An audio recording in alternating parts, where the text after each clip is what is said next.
بسم الله الرحمن الرحیم. السلام علیکم ګرانو کتونکو. ناصر زاده یم، راغلی یم د بره دیر او شیرې درې علي ګاسر کلي ته.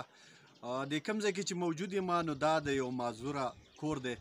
څو کاله مخکې ما تاسو ته د دې د بیمارۍ کوم حال احوال چې هغه تاسو ته ما بیان کړي او د دې دپاره مې د مدد اپیل ګرانو کتونکو ستاسو نه کړی. نن چې په کوم سلسله کې راغلی یم نو 2-3 ورځو نه چې دا کوم بارانونه وشو د هغې په وجه باندې د دیو کومه کوټه چې ده چې هغه په یوې کمرې باندې مشتمل وه، په هغې کې به دیو ژوند تېراوه.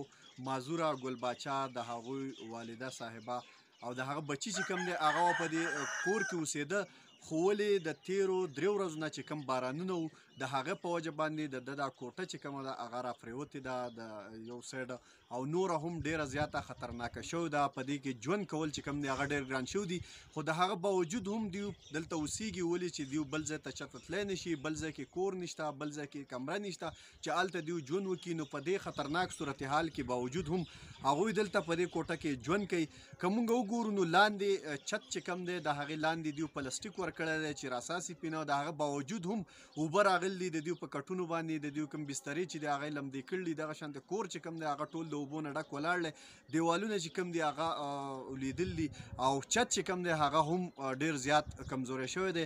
نورې خبرې به مونږ د هغوی سره کوو، خو زمونږ د ننني پروګرام مقصد هم دا دی چې مونږ به د دیو اواز چې کوم دی د هغه ضلعي انتظامیې ته هم رسو، خو د هغې سره سره چې کوم مهیر حضرات دي د هغوی نه هم مونږ دا اپیل کوو چې د دې معذوره ګل باچا سره د دې د موبایل نمبر تاسو د موبایل په سکرین باندې ښکاري، په دې باندې د دیو سره تاسو رابطه کولی شئ او د دې سره भरपूर مدد وکړئ. جی ګرانو کتونکو، هغه معذوره ګل باچا چې دا په خپله بیمار هم دی، د سترګو نظر چې کوم دی هغه هم تللی د ده د ګټې وټې چې کوم دی نور څه نشته. واړه ماشومان بچي دي، د دیو دپاره به د ګټه وټه کوله، خو ولې دا د خپلې بیمارۍ په وجه باندې پرېوتو. اوس که موږ وګورو نو هغه کور چې کوم دی هغه هم په دې باندې بالکل خراب شوی دی، هغه هم راپرېوتو والا دی. هغه باوجود دیو دلته ژوند کوي. موږ به نور پوښتنه د دې نه کوو چې دا 3 ورځې بارانه کې دیو څنګه ټوله شپه به ناست وو. په پاسه نه باران ورېده، دلته به بایي اوبه را روانې وې، دلته به کوټې خطره وه، یو ځای به راولېده. موږ به ټوله شپه ناست وو، د پرېوتو ځای هم نه و. دغه شان په دې کوټه کې به ټوله شپه نه ولاړ وو. دې وخت کې کتونکي تاسو ګوري د هغوی نه څه اپیل کوئ؟ هغې نه دا اپیل کوو چې بایي مخکې خو بیمار وم، هر سړي راسره مرسته کړې ده، بیمارۍ په سخت کې وم، دلته د خرچې په خطره کې وم، دلته باندې اوس کوټه راولوېده، د پرېوتو ځای مې هم ورک شو. بیا بار ته د یارې نه تلي وو، دن نه تلي، بار ته تلي وو، دن نه تلي وو، لوز په راولې کوټه راولېږي. موږ به څه وکړو؟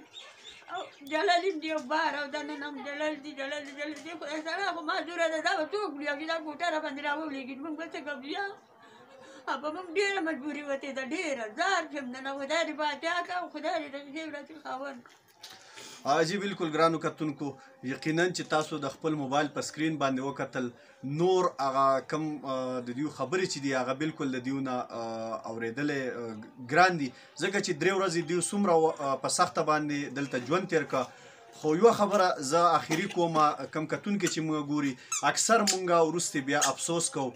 نو اوس هم وخت شته د دې ګل باچا او د دیو کوم خاندان چې دی د دې معذوره سره اوس هم تاسو مدد کولی شئ چې سبا له موږ افسوس کوو. نو د هغې نه خبره دا ده چې نن موږ د دیو سره په دلته مرسته وکړو، د دیو په هغه مرسته باندې د خپل کور چې کوم دی هغه دوباره آباد کړي او خپل ژوند چې کوم دی هغه په دې کې تېروي. د بل پروګرام پورې ما ناصر زاده ته راکړئ اجازت. د الله